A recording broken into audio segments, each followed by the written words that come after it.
मालविंदर सिंह माली के बहाने नवजोत सिंह सिद्धू की पाक परस्त राजनीति पर लगाम तो लग गई और माली ने इस्तीफा भी दे दिया। लेकिन इस पूरे खेल से नवजोत सिंह सिद्धू बौखला गए और इसी बौखलाहट में सिद्धू ने सीधा सीधा सोनिया गांधी को ईंट से ईंट बजा देने की धमकी दे डाली। सिद्धू ने एक धमकी क्या दी, कांग्रेस बैकफुट पर आ गई। तुरंत पंजाब के प्रभारी हरीश रावत सामने आए और कहा कि सिद्धू प्रदेश के प्रधान हैं, फैसला वे नहीं लेंगे तो कौन लेगा। मतलब ये कि कांग्रेस ने सिद्धू के सामने आसानी से घुटने टेक दिए। नवजोत सिद्धू ने कहा था कि अगर उन्हें निर्णय लेने की छूट नहीं दी गई तो ईंट से ईंट खड़का देंगे। दर्शनी घोड़ा बनने का कोई फायदा नहीं। वहीं इस पर प्रतिक्रिया देते हुए पंजाब कांग्रेस के इंचार्ज हरीश रावत ने कहा कि सिद्धू पंजाब में पार्टी के प्रधान हैं, उनके अलावा और कौन निर्णय लेगा। सिद्धू के बोलने का अंदाज बयां कुछ अलग है। कभी कभी वो चौके की जगह सिक्सर मार देते हैं, लेकिन होता हमारे ही खाते में है। सिद्धू ने अमृतसर में व्यापारियों के साथ बैठक में कहा कि वे पहले ही हाईकमान को ये बात कहकर आ चुके हैं। ये बात इसलिए अहम है क्योंकि कैप्टन के खिलाफ बगावत के बाद कांग्रेस हाईकमान की तरफ से हरीश रावत ने कहा था कि सिद्धू को पंजाब कांग्रेस का अध्यक्ष बनाया है, पूरी कांग्रेस नहीं सौंपी है। वहीं कश्मीर और पाकिस्तान को लेकर विवादित टिप्पणी करने वाले सलाहकारों को हटाने की चेतावनी भी दी थी। रावत ने कहा था कि सिद्धू उन्हें खुद हटाएं, नहीं तो पार्टी हटा देगी। इसके जरिए सिद्धू को स्पष्ट संदेश दिया गया था कि वे पंजाब में मनमानी न करें। इसके अलावा कैप्टन अमरिंदर सिंह की सांसद पत्नी परनीत कौर ने स्पष्ट कहा था कि कांग्रेस में झगड़े से लेकर कैप्टन के खिलाफ बगावत तक के पीछे नवजोत सिंह सिद्धू का हाथ है। सिद्धू ने कहा कि मैं हाईकमान को एक ही बात कहकर आया हूं कि अगर मैं पंजाब मॉडल के जरिए लोगों की उम्मीदों पर खरा उतरूंगा तो अगले 20 साल पंजाब से कांग्रेस नहीं जाएगी। अगर आप मुझे निर्णय लेने की छूट नहीं दोगे तो फिर मैं ईंट से ईंट भी खड़काऊंगा। पंजाब मॉडल के आगे दिल्ली मॉडल भी फेल हो जाएगा। सिद्धू ने इस दौरान कैप्टन अमरिंदर सिंह को भी टारगेट किया। इशारे से सिद्धू ने कहा कि मैं न तो सौगंध खाऊंगा न ही वादा करूंगा, लेकिन पंजाब मॉडल के 6 महीने में लोग खुद अपने विकास के लिए काम तय करेंगे, ये मैं वचन देता हूं। कैप्टन ने पिछले विधानसभा चुनाव में पंजाब से नशा खत्म करने के लिए गुटखा साहिब की सौगंध खाई थी। इसके अलावा घर घर रोजगार से लेकर सस्ती बिजली जैसे कई वादे किए थे। अमृतसर से कांग्रेस सांसद गुरजीत औजला ने सिद्धू के बयान पर प्रतिक्रिया देते हुए कहा कि ईंट से ईंट तो विरोधी पार्टियों की बजाई जा सकती है, किसी अपने की नहीं। मुझे नहीं पता कि वो किसके बारे में ये कह रहे हैं। उन्होंने कहा कि ये बयान निंदनीय है, इससे पार्टी की छवि खराब होती है और कार्यकर्ताओं का हौसला भी टूटता है। ये सिद्धू ही बता सकते हैं कि वो किसकी ईंट से ईंट बजाने की बात कर रहे हैं। नवजोत सिद्धू के ईंट से ईंट बजाने के बयान पर सियासी तंज कसते हुए अकाली नेता विक्रम सिंह मजीठिया ने कहा कि सिद्धू कैप्टन अमरिंदर सिंह के डिनर पार्टी से परेशान है। वहां 58 विधायक कैप्टन के साथ हो गए, फिर सलाहकार को भी पद छोड़ना पड़ गया। फिर सिद्धू पर ISI का भी प्रेशर है। सिद्धू ने कुछ करना होता तो बिजली मंत्री बनकर 3 रुपए यूनिट बिजली दे देते। उन्होंने कहा कि सिद्धू भी हमारा ही आदमी है, हमने उन्हें कांग्रेस में भेजा है। मजीठिया ने यहाँ तक कहा कि अगर हमारे आदमी सिद्धू को कुछ हुआ तो इसके लिए कैप्टन जिम्मेदार होगा। कांग्रेस विधायकों का भी भरोसा नहीं कि सिद्धू के साथ रहें या कैप्टन के। अगर दोनों में से कुछ हुआ तो फिर कांग्रेस के विधायक जिम्मेदार होंगे। Bureau report, news of India. Shiv Sena पर सियासी बढ़त बनाने के बाद नारायण राणे पूरे मूड में हैं। उद्धव ठाकरे से लेकर संजय राउत तक सब पर ताबड़तोड़ हमला कर रहे हैं। नारायण राणे ने ममता बनर्जी को भी अपने लपेटे में लिया और उन पर जमकर निशाना साधा। मोदी सरकार में मंत्री नारायण राणे ने कहा कि ममता बनर्जी के PM के पद तक पहुंचने में उतनी ही दूरी है जितनी दूरी कोंकण और कश्मीर के बीच है। अपनी जन आशीर्वाद यात्रा फिर से शुरू करने के बाद केंद्रीय मंत्री ने शिवसेना सांसद संजय राउत की पश्चिम बंगाल देश का शेर है वाली टिप्पणी पर अपनी प्रतिक्रिया दी। राणे ने कहा कि शिवसेना नेता बिना किसी मतलब की बात बोलते हैं। उन्होंने कहा कि संजय राउत बिना मतलब की बात बोलते हैं। एक दिन विनायक और संजय राउत शिवसेना को पतन के गर्त में ढकेल देंगे। ये पहली बार नहीं है जब राणे ने पश्चिम बंगाल की राजनीतिक स्थिति पर कटाक्ष किया है। बुधवार को केंद्रीय मंत्री ने कहा था कि वह महाराष्ट्र में पश्चिम बंगाल जैसा माहौल नहीं बनने देंगे। इस पर संजय राउत ने चेतावनी दी कि राज्य का अपमान जनता माफ नहीं करेगी। राउत ने भाजपा पर निशाना साधते हुए कहा कि हाल के विधानसभा चुनावों में हार के बाद उसे पश्चिम बंगाल से भागना पड़ा। उन्होंने आगे कहा कि पश्चिम बंगाल देश का शेर है, यह क्रांतिकारियों का जन्म स्थान है। लाल बाल पाल के त्रिशूल का एक शूल पश्चिम बंगाल का है, वह एक शूल आपको लग गया है। यह मत भूलो कि यदि आप इस तरह एक राज्य का अपमान करेंगे तो देश आपको कभी माफ नहीं करेगा। राणे ने कहा कि मैंने कुछ भी गलत नहीं किया, वे शिवसेना सत्ता में है इसलिए उन्होंने मुझे गिरफ्तार कर लिया। महाराष्ट्र कोविड में नंबर 1 है, कोविड रोकने का उन्होंने कोई प्रयास नहीं किया।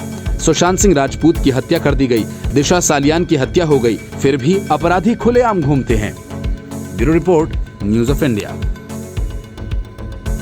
उद्धव ठाकरे ने नारायण राणे को गिरफ्तार करवाकर अपना हिसाब तो चुका लिया, लेकिन ऐसा करते वक्त वे भूल गए कि नारायण राणे सिर्फ एक नेता नहीं हैं, जिनसे उद्धव ठाकरे की पुरानी अदावत है। नारायण राणे बीजेपी के नेता और केंद्र सरकार में मंत्री हैं। इसलिए नारायण राणे पर हाथ धरने का सीधा मतलब बीजेपी से खुली लड़ाई का ऐलान करने जैसा रहा। इसी वजह से बीजेपी शिवसेना पर हमलावर हो गई। अब शिवसेना को अपनी गलती का एहसास होने लगा है तो वह डैमेज कंट्रोल करने में जुट गई। असल में नारायण राणे की गिरफ्तारी के बाद शिवसेना का पूरा सियासी समीकरण ही बिगड़ गया। उद्धव ठाकरे की यह हरकत शरद पवार को पसंद नहीं आई। एमवीए के सहयोगी दलों के बीच ये संकेत गया कि एक सीएम अपनी व्यक्तिगत लड़ाई को सियासी रंग देने की कोशिश कर रहा है और यह बात किसी को भी पसंद नहीं है। कांग्रेस के प्रदेश अध्यक्ष नाना पटोले ने जब कांग्रेस के अकेले चुनाव लड़ने की बात कही थी, तब उद्धव ठाकरे ने जूता मारने की धमकी दे डाली थी, लेकिन ये बात आई गई हो गई। लेकिन बीजेपी कांग्रेस नहीं है, यह बात उद्धव ठाकरे की समझ में है। राज्य की सबसे बड़ी पार्टी बीजेपी भले ही सत्ता से दूर है, लेकिन इतनी दूर भी नहीं है कि वह उसे हासिल न कर सके। ऐसे में बीजेपी से पंगा शिवसेना के लिए काफी महंगा सौदा हो सकता है। इसलिए अब शिवसेना डैमेज कंट्रोल करने में जुट गई है। शिवसेना नेता संजय राउत ने बीजेपी के संग हिंदुत्व वाले रिश्ते की दुहाई दी और इसे खराब करने का ठीकरा नारायण जैसे नेताओं पर फोड़ा जो बीजेपी में नए हैं। राउत ने यह भी कहा कि देवेंद्र फडणवीस और चंद्रकांत पाटिल जैसे बीजेपी नेताओं ने कभी अभद्र भाषा का इस्तेमाल नहीं किया और दोनों पार्टियों का 25 साल तक साथ रहा। मोदी कैबिनेट में शामिल किए जाने के बाद महाराष्ट्र में जन आशीर्वाद यात्रा निकाल रहे नारायण राणे ने उद्धव ठाकरे को थप्पड़ मारने की बात कहकर विवाद खड़ा कर दिया था। उन्होंने कहा था कि स्वतंत्रता दिवस के दिन उद्धव ठाकरे यह भूल गए आजादी को कितने साल हुए।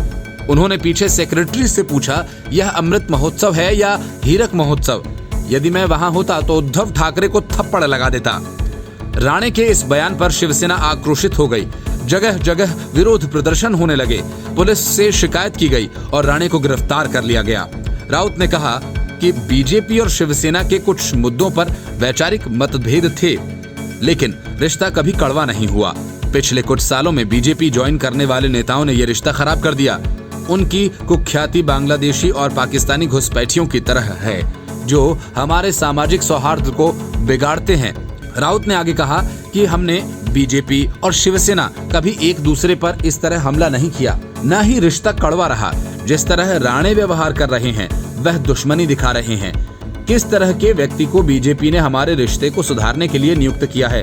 राउत ने कहा कि शिवसेना बीजेपी के साथ 25 साल तक रही और सेना संस्थापक बाला साहब ठाकरे और अटल बिहारी वाजपेयी, LK आडवाणी के रिश्ते मैत्रीपूर्ण थे। राज्यसभा सांसद ने कहा कि पीएम मोदी और मुख्यमंत्री उद्धव ठाकरे के बीच भी रिश्ता सौहार्दपूर्ण है।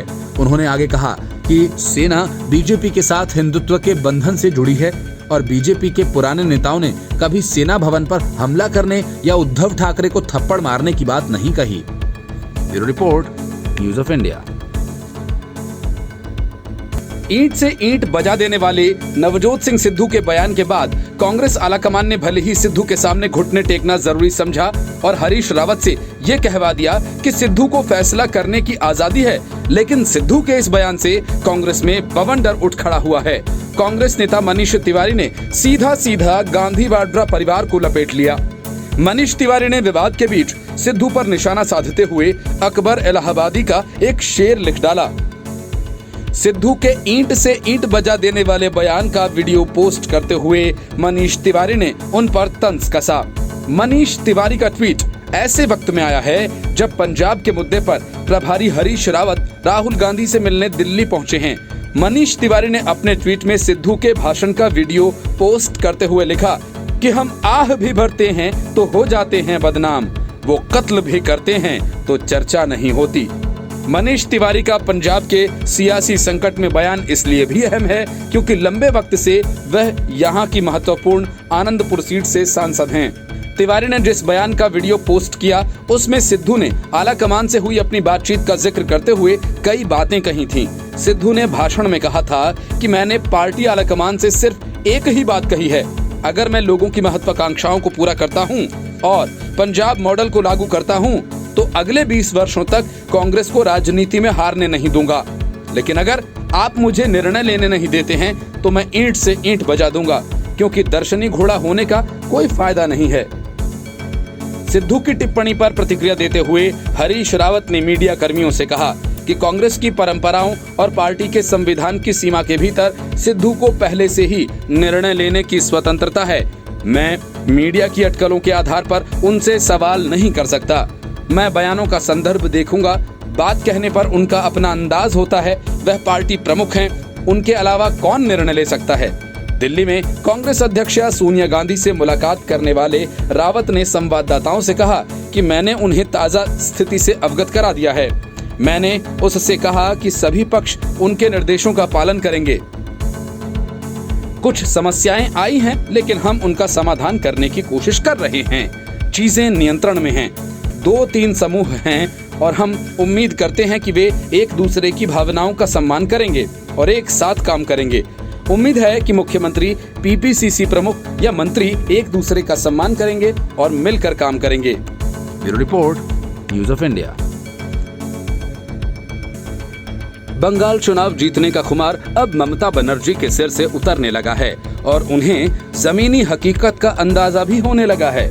एक तरफ तो खुद ममता बनर्जी की कुर्सी चुनाव आयोग की रहमो करम पर टिकी हुई है और दूसरे जिस अभिषेक बनर्जी को वो अपने तुरुप का इक्का यानी अपनी सियासत का वारिस बनाने की तैयारी कर रही हैं, उन पर ईडी का शिकंजा कसता जा रहा है। कोयला घोटाले में अभिषेक बनर्जी का नाम तो पहले से ही है। इस मामले में अभिषेक बनर्जी की पत्नी रुजिरा बनर्जी भी फंसी हुई हैं। ईडी ने ममता बनर्जी के भतीजे अभिषेक बनर्जी और उनकी पत्नी रुजिरा बनर्जी को पूछताछ के लिए बुलाया है। एजेंसी ने बताया कि यह समन मनी लॉन्ड्रिंग और कोल स्कैम केस में भेजा है। जांच एजेंसी ने अभिषेक को 3 सितंबर और रुजिरा को 1 सितंबर को पेश होने के लिए कहा है। साथ ही दोनों के बैंक खातों से जुड़ी जानकारी भी देने के लिए कहा गया है। अधिकारियों ने जानकारी दी है कि मामले से जुड़े अन्य लोगों को भी जल्द पूछताछ के लिए बुलाया जाएगा। सीबीआई की तरफ से 2020 में दायर एफआईआर में राज्य के कोनुस्तोरिया और कजोरा इलाके में स्थित ईस्टर्न कोल फील्ड से संबंधित करोड़ों रुपए की कोयला चोरी का आरोप लगाया था। इस मामले में अनूप माझी उर्फ लाला को मुख्य आरोपी बताया जाता है। इससे पहले ईडी ने दावा किया था कि इस अवैध कारोबार से मिली राशि के अभिषेक लाभार्थी थे। हालांकि उन्होंने तमाम आरोपों से इनकार किया है। खबर है कि बनर्जी के वकील संजय बसु भी एजेंसी के सामने 3 सितंबर को ही पेश होंगे। इसके अलावा पश्चिम बंगाल पुलिस के 2 वरिष्ठ आईपीएस अधिकारी श्याम सिंह को 8 और ज्ञानवंत सिंह को 9 सितंबर को पेश होने के लिए कहा गया है। अभिषेक बनर्जी डायमंड हार्बर से सांसद हैं और वे राज्य की मुख्यमंत्री ममता बनर्जी के भतीजे भी हैं। विधानसभा चुनाव से पहले ही सीबीआई ने रुजिरा बनर्जी से पूछताछ की थी। टीएमसी सांसद और उनकी पत्नी पर कोयला घोटाले में शामिल लोगों के जरिए अपनी कंपनी में फंड ट्रांसफर कराने का आरोप है। आरोप लगाए जा रहे हैं कि फंड ट्रांसफर के बाद फर्जी समझौते तैयार कराए गए थे। खबर है कि अभिषेक के पिता अमित बनर्जी भी कंपनी में डायरेक्टर के पद पर हैं। रुजिरा बनर्जी की company leaps and bound management services LLP पर एजेंसी को शक है। Report, news of India.